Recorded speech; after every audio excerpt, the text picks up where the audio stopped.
खानापूर तालुक्यातील पहिले advanced route canal treatment व कृत्रिम दंतरोपण म्हणजेच डेंटल इम्प्लांट सेंटर आता विट्यात सुरू झाले। येथे ॲडव्हान्स्ड रूट कॅनॉल म्हणजेच रूट कॅनॉल ट्रीटमेंट ही पूर्वीच्या पद्धतीने 3, 4 किंवा 5 सेटिंगमध्ये केली जात होती। तीच ट्रीटमेंट लॅबेमोड सारख्या ॲडव्हान्स दुर्बिणीद्वारे केवळ एकाच सेटिंगमध्ये किंवा एकाच विजिटमध्ये पूर्ण होते। त्यामुळे कमी कालावधीत जर जास्त दातांची ट्रीटमेंट असेल तर 2 ते 3 सेटिंगमध्ये ब्रिज बसवण्यासारख्या ट्रीटमेंट देखील पूर्ण होतात। तसेच या हॉस्पिटलमध्ये स्वतंत्र कृत्रिम दंतरोपण म्हणजेच डेंटल इम्प्लांटसाठी ऑपरेशन थिएटर असणारे हे तालुक्यातील पहिलेच डेंटल हॉस्पिटल आहे। येथील सर्व ट्रीटमेंट हॉस्पिटलमधीलच तज्ज्ञ डॉक्टर्स पूर्ण करतात। डॉक्टर पृथ्वीराज देशमुख व डॉक्टर पूजा देशमुख हे रूट कॅनॉल व इम्प्लांटमधील अनुभवी व दातांमधील MDS म्हणजेच मास्टर्स ऑफ डेंटल सर्जरी हे डिग्री प्राप्त असून सर्वच अत्याधुनिक ट्रीटमेंट ह्या एकाच छताखाली केल्या जातात। चला तर मग आपल्या दातांच्या कुठल्याही समस्यासाठी आजच भेट द्या। आमचा पत्ता डॉक्टर देशमुख सुपर स्पेशालिटी दातांचा दवाखाना व रूट कॅनॉल स्पेशालिटी सेंटर, दृष्टी हॉस्पिटल शेजारी, यशवंत नगर, विटा। नमस्कार, प्राईम न्यूजमध्ये आपल्या सर्वांचं स्वागत। आपण बघतोय की आज मागणी नसलेला शक्तीशील बीट महामार्ग लादला जातोय। या कारणास्तव शेतकरी प्रचंड ताकदीने इथं आज छत्रपती शिवाजी महाराज चौकात डॉक्टर बाबासाहेब आंबेडकरांच्या पुतळ्यासमोर जमलेत। नेमकं काय त्यांचं म्हणणं आपण जाणून घेऊयात। नेमकं काय सांगाल, भर उन्हामध्ये का इथं तुम्ही जमला? साहेब, आम्ही शेतकरी, आम्ही या रस्त्याची मागणी केलेली नाही, आम्ही याची निमंत्रण दिलेलं नाही। आम्ही कष्ट करून खाणारा शेतकरी, ऊस भाजीपाला जर आमची शेती केली तर आमचा उदरनिर्वाह कसे व्हायचा? ह्या भाजपनं आमच्यावर लादणं बरोबर नाही। ही सगळं खोडी करते ती आमच्या शेतकऱ्यावर। आम्हाला जर शेती असेल तर आम्हाला काम धंदा, आम्हाला नोकरी नाही, भानगड नाही, आम्ही करून खाणारी माणसं। जर असा अन्याय करत केला तर आमचा अतिशय अन्याय आहे। आता आमचं सगळ्या शेतकऱ्यांनी एक ठरले, मरायला लागलं चालेल पण शेतकरी होऊन येणार नाही। नेमकं काय प्रकार आहे? तुम्हाला नोटीस वगैरे आल्या होत्या का? या महामार्गाला नाही, आम्हाला काही आलेलं नाही, नोटीस नाही, भानगड नाही। हिंची दादागिरी आहे। याच कुठली तर आटपाडीची माणसं आणायची पुन्हा आणि आम्हाला सांगायचं की मोजू द्या, कच्ची मोजणी आहे, बारकी मोजणी आहे।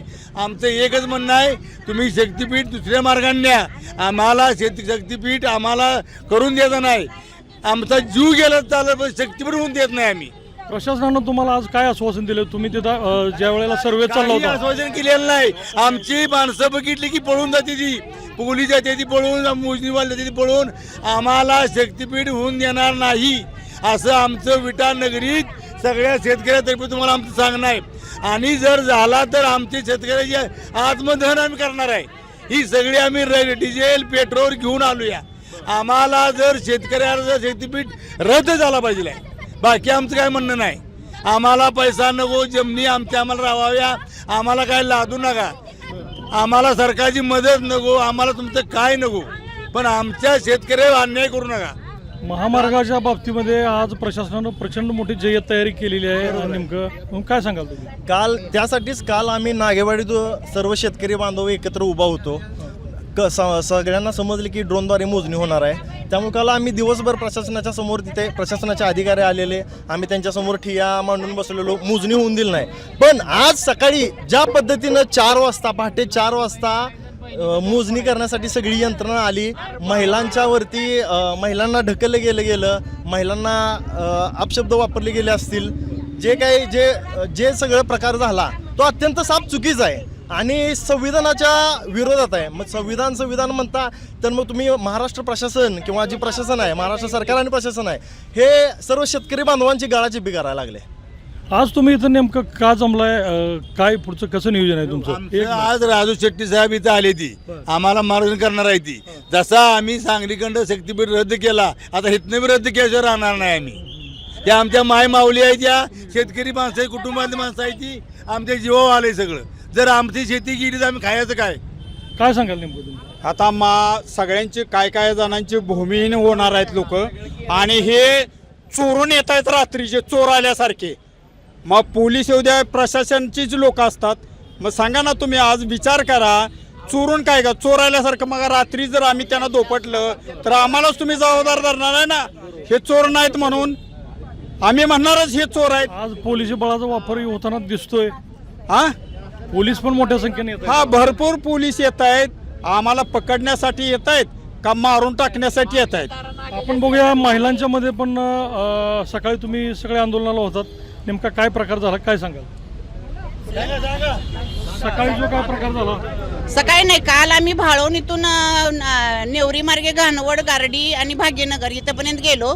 तरी पोलीस गाड्या होत्या, परत महाराष्ट्र शासनाच्या गाड्या होत्या आणि त्यामध्ये ड्रोन होते, परत मिशने होत्या.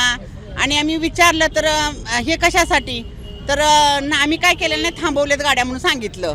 सगळ्यांना विचारलं होतं तुम्ही, मग हे सकाळपासून आम्हाला ती माणसं म्हटली की सकाळपासून इथं थांबलेले ते. मग आम्ही तिथं थांबलो. थांबल्यानंतर बराच वेळ थांबलो तरी त्यांची काय हालायची म्हणजे हीच होईना, जाण्याची म्हणजे मार्गच नव्हता तिथं, ते थांबूनच राहिले होते. परत आम्ही थांबलो, बऱ्याच वेळ थांबलो. पण हे असं कशासाठी, मग आपलं प्रत्येक वेळेला जिथं तिथं भाग्यनगरला होते, परत गारडी घाणवड नागेवाडीला होते, असं कशासाठी रात्रीचं 3 वाजता 4 वाजता 5 वाजता 6 वाजता.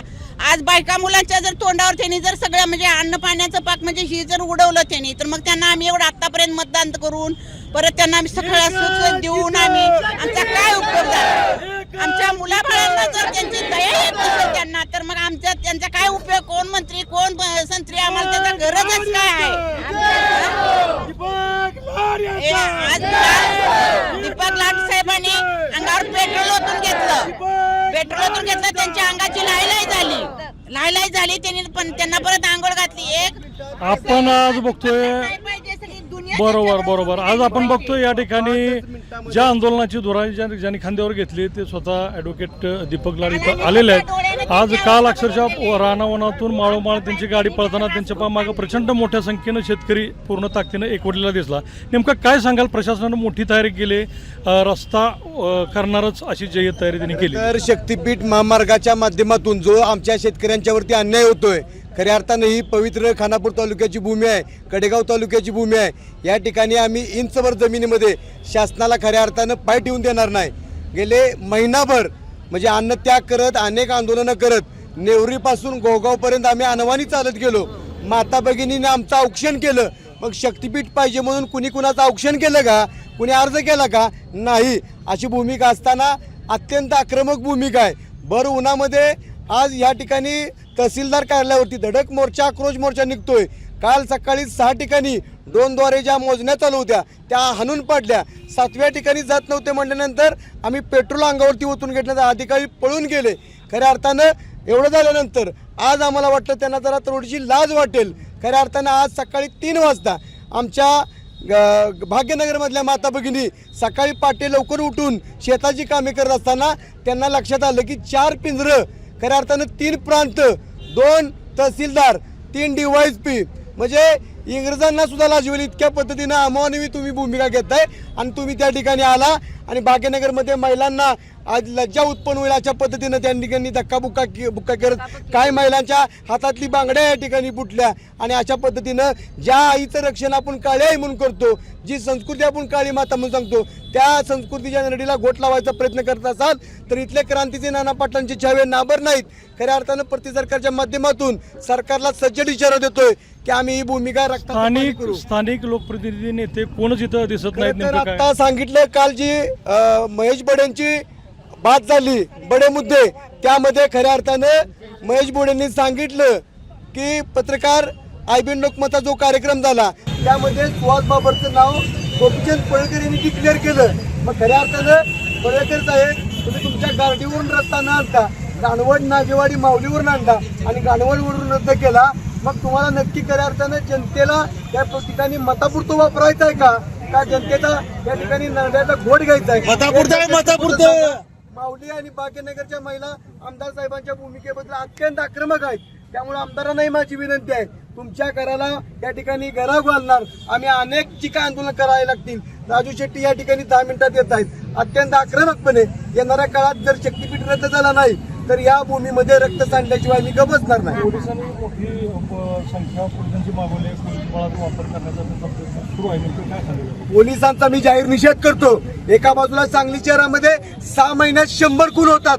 तुम्ही महाराष्ट्राची मान खाली घालवलेली आहे. विट्यामध्ये अवैध धंदे आहेत, अनेक ठिकाणी अवैध धंदे आहेत. काल त्या ठिकाणी भाग्यनगरला 4 दिवसापूर्वी 6 लाख रुपयाची शेतातली केबल चोरीला गेलेली आहे. त्या ठिकाणी तुम्ही आलेला नाही आणि 4 वाजता तुम्ही येताय.